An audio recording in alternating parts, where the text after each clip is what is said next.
La parole est à Monsieur Jean-Hugues Ratenon. Merci. Merci Madame la Présidente, mes chers collègues. J'ai eu l'occasion de me rendre à Mayotte en pleine crise pendant 10 jours. J'ai vu la souffrance et le désarroi de tout un peuple. Sachez qu'on ne peut pas régler le problème de l'insécurité sans gestion globale des problématiques. Mayotte serait pour certains l'Eldorado des immigrés, alors que ces êtres humains trouvent la mort par milliers en Kwassa-Kwassa. Le constat est sans appel. 4 habitants sur 5 vivent dans la pauvreté. 60% de la population a moins de 18 ans. 10 000 naissances par an, vous l'avez dit, soit une classe d'école par jour. Mais qui sont les responsables? Sûrement pas les Mahorais. Entre 7 et 10 000 enfants sont totalement abandonnés, sans famille. Ils sont seuls sur le territoire français, livrés à eux-mêmes à cause des reconduites aux frontières des parents.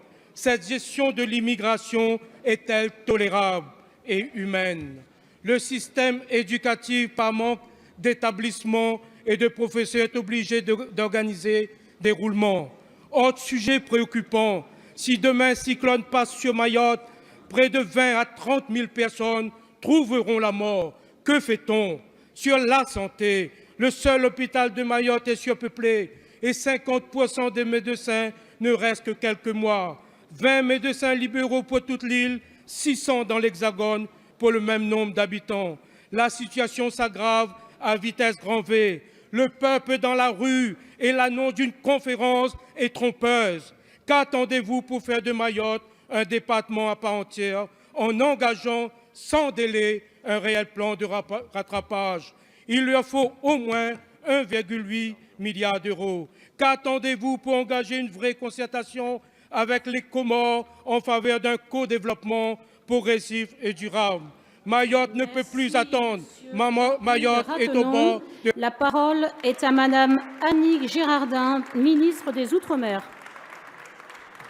Madame la Présidente, Mesdames et Messieurs les députés, Monsieur le député Ratenon, je suis très heureuse que vous puissiez me poser cette question. Je serais heureuse aussi, à contrario d'il y a 15 jours, que vous écoutiez ma réponse, puisqu'après avoir posé une question ici sur les sujets de l'outre-mer, vous avez quitté la séance en disant que vous n'écoutiez pas les réponses de ce gouvernement. La situation de Mayotte nécessite que je vous réponde avec beaucoup de respect, parce que moi j'en ai pour tous ceux qui siègent sur ces bancs. Mayotte est dans une situation extrêmement grave. Et là où je vous rejoins, c'est qu'on ne réglera pas la situation de Mayotte sans régler la pauvreté dans l'ensemble de l'océan Indien. Et que la situation de Mayotte nécessite qu'on ait une meilleure collaboration et concertation et coopération, bien sûr, avec les Comores. Parce que la situation de Mayotte, c'est d'abord une priorité immédiate de retrouver de répondre à la question de la sécurité qui est prioritaire, de retrouver le calme qui va nous emmener, avec les élus, je le souhaite, et c'est ce que ce gouvernement a proposé, à travailler dans le cadre de ce qu'on a appelé aujourd'hui, et après les assises des Outre-mer qui nous ont permis d'avoir un certain nombre de réponses, un débat autour de la question du logement, un débat autour de la question du transport, un débat autour de la question de la santé. Parce que vous avez raison, c'est globalement qu'il faut répondre à la question de Mayotte. Mais d'abord, la priorité sécuritaire. Et pour la rentrée scolaire de lundi, nous avons décidé avec le ministre de l'Intérieur de sécuriser à la fois les transports scolaires et les établissements scolaires par l'envoi de pelotons de mobiles qui arriveront ces jours-ci sur le territoire. Mais vous avez raison et je vous rejoins.